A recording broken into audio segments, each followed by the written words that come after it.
Bom dia, boa tarde, boa noite. Este corte faz parte do Bate-Papo Podcast, podcast do curso Sistema de Informação. Não deixe de acompanhar os outros episódios e também seguir nossas redes sociais. Então, Nathan, no final a gente tem o nosso momento Bit a Bit, o nosso podcast é o Bate-Papo, então a gente faz 8 perguntas, a gente vai intercalando. Eu estava olhando aqui, a gente tem várias que ele já respondeu, mas a gente vai...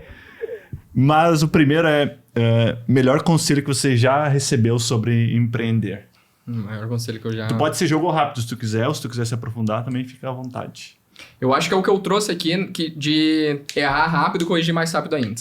Então isso é extremamente importante, justamente para tu conseguir validar e no final entregar um produto pronto pro teu paciente, assim. Startup brasileira que você admira? Startup brasileira que eu admiro. Cara, eu vou falar da Fastmind de novo, do meu mentor ali. Perfeito. E um erro que te ensinou mais que um acerto? Um erro que me ensinou mais que um acerto. Legal. Quando eu comecei a contratação do time, então imagina, no início ali super operacional, de repente tem outras pessoas para cuidar também.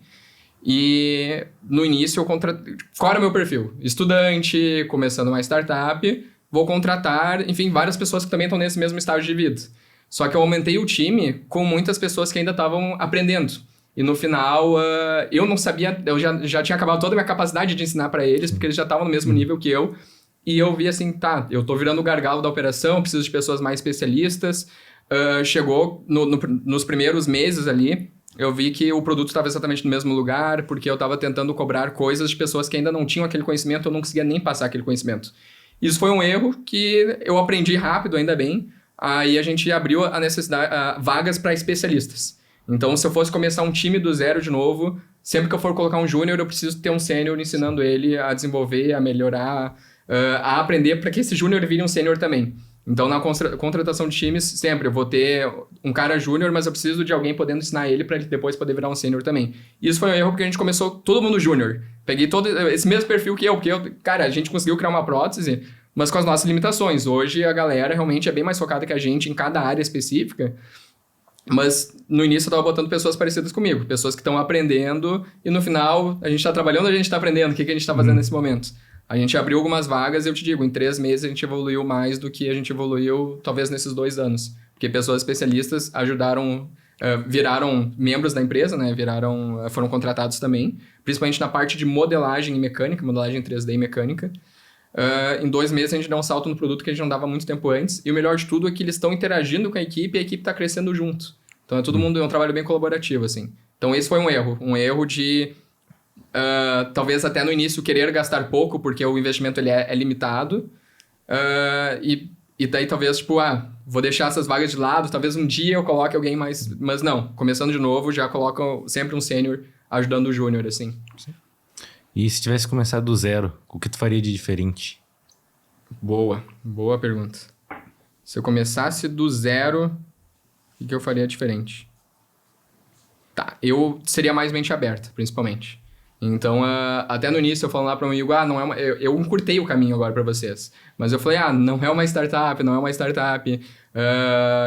Tá bom, vou ver e te aviso, eu falava assim pro meu amigo. E ele ficou insistindo, então, tipo, cara, vai lá comigo no Caldeira, vai nesses eventos, fala pro pessoal. E eu era muito tímido e retraído, nem parece mais. Mas eu não tinha coragem de falar o que eu queria fazer. E eu tinha medo também que alguém pudesse copiar essa ideia. Só que, cara, se eu ficasse nisso sempre, talvez alguém faria e eu ainda não teria feito, sabe? Então, porque eu tava me limitando muito. Então, meu erro, tipo, o que eu queria, deveria...